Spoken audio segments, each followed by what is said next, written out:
So I want to talk to you just a little bit about calorie intake and why it's important to make sure that you are eating enough. So our bodies get to where they start to function in a fight or flight mode due to proper or improper nutrition and things like that, not eating enough. Your body starts to store fat.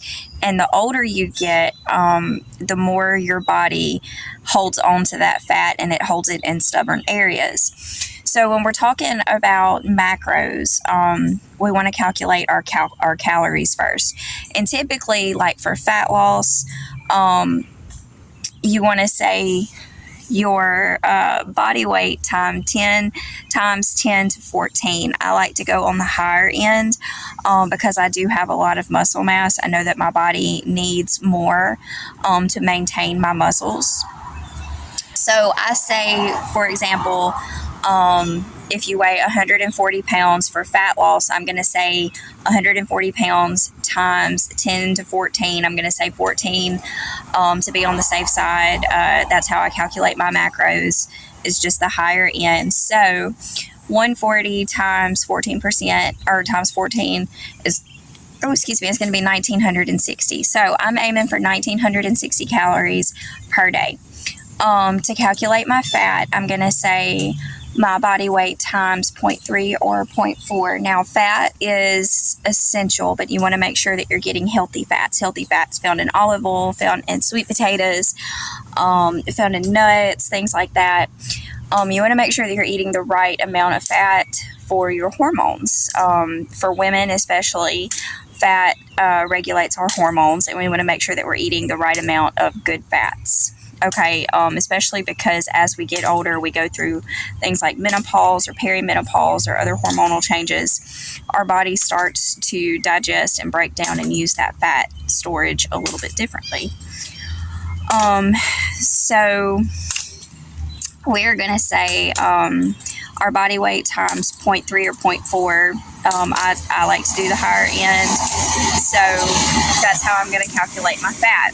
Now, my protein, I'm going to say you can calculate your protein in your macros, and I do calculate macros for my clients.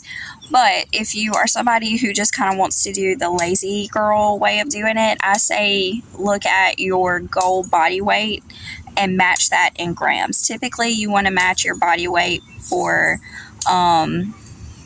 your pounds for 1 gram to 1.5 grams of protein per pound of body weight. So I say look at your goal weight, because really the higher the amount of protein, the better. So I'm going to say my goal weight is 160. Now, I don't weigh but 130 pounds, but I'm going to say higher. So say I wanted to maintain my weight, I would say 130 grams of protein per day. I want to aim just a little bit higher than that, because that encourages my body to maintain my muscle, and it gives my body plenty of lean protein to digest for my muscles. So I'm going to say I weigh 130. I want to keep my protein range between 130 grams to 160 grams. Now, we've taken our calories, we've deducted our body weight, we have deducted our grams in protein. Now that's going to give us what the number that's left is going to give us about how many carbs we want to eat per day. Carbs are not your enemy. You want to make sure that you're eating plenty of carbs, plenty of good carbs. That's where your body gains its energy from, is your carb sources. I love sweet potatoes. I love rice. So I eat a lot of things like that, protein pastas, chickpeas, vegetables, fruits. I eat lots of fruit and vegetables. When we're talking about a Mediterranean style diet, we're just aiming for whole foods. Whole foods, not processed foods. We want to avoid processed sugar. Pure cane sugar is good. As a substitute, I like monk fruit and allulose. I try to stay away from circulose and things like that are real artificial. I like to use raw honey. I like to buy organic, local honey from friends of mine that make honey. So that's a good sweetener option. But we want to stay away from processed sugar, processed foods. I aim for a rule of 10. Typically, if something is 100 calories, I want it to have at least 10 grams of protein. So I follow that rule of 10 if I'm looking for a good on the go snack.